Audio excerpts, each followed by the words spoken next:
Welcome to the next video of our series, Jazz Improvisation Fridays.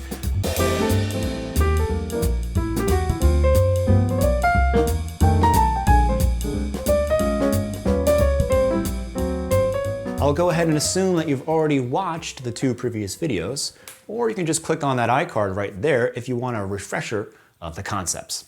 So today, let's look at our first enclosure, a chromatic enclosure, B, A, and then A, B. This is a trapping enclosure, one from below, two from above, and then one from below. Let's say we want to target the third of C minor 7 chord. That's an E flat. So we play D, F, E, D, and then E flat. D is a chromatic approach from below. F to E is a double chromatic approach from above. And then we play D again, the chromatic approach from below.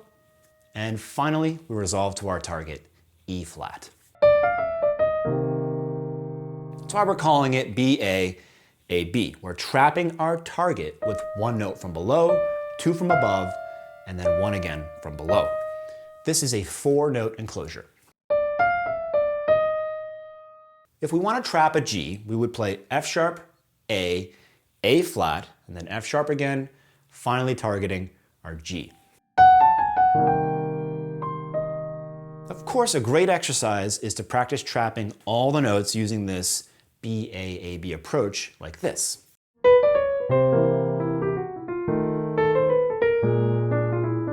But in today's exercise, we're going to play again over Blues for Alice, using the same rhythmic word that we used before, word number 3 from our Bebop Rhythmic Words course, just like we did on the previous videos. And we're also going to use all the target notes concepts that we used before, chord tones or specific tensions depending on the type of target chords. The 11th on minor 7 or minor 7 flat 5 chords, the 9th on major 7 chords, and the 9th or the 13th on dominant chords. Again, if you haven't seen the previous lessons, please do so because today we're not going to spend any time on these concepts. So we're going to use the 2-note pickup on word 3 to target the next chord in the progression, and then play the B, A, A, B enclosure on the 4-note grouping, thinking of this note right after as our target note. Also, this last note here could be a leap up or down, which of course would be a chord tone or one of these cool tensions that we talked about. So for example, over F6 to E minor 7 flat 5, we can play this.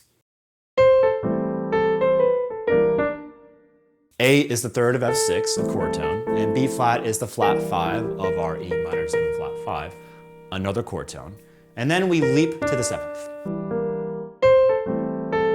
Let's take a look at another example. G is the 11th of D minor 7, and our enclosure's target is E flat, the third of C minor 7. You get the idea. Enclosures like this are incredibly powerful because they allow you to really think and play ahead.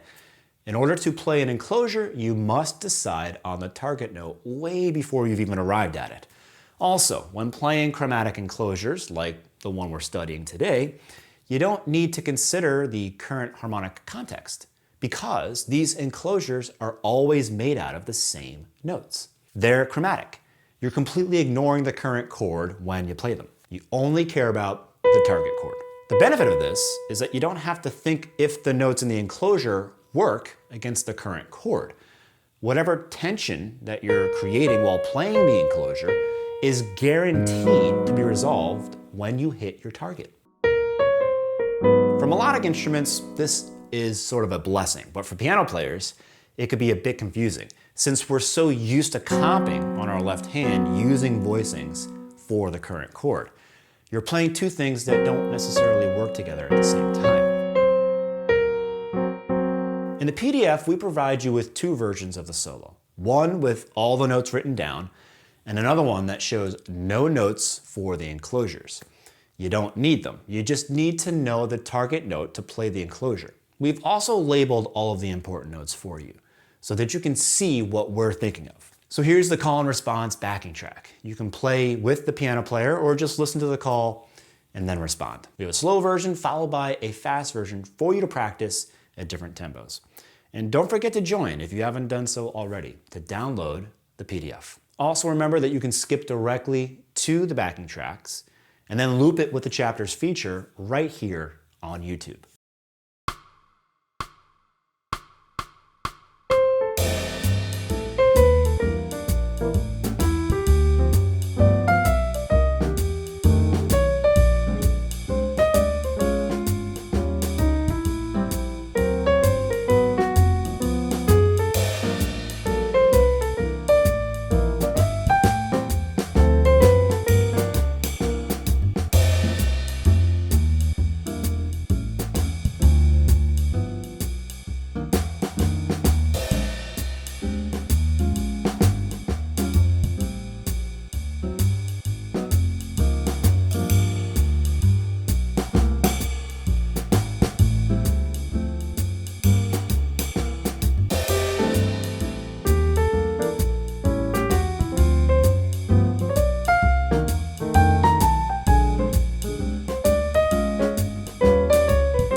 Thanks for watching. Don't forget to subscribe. I'll see you next Friday.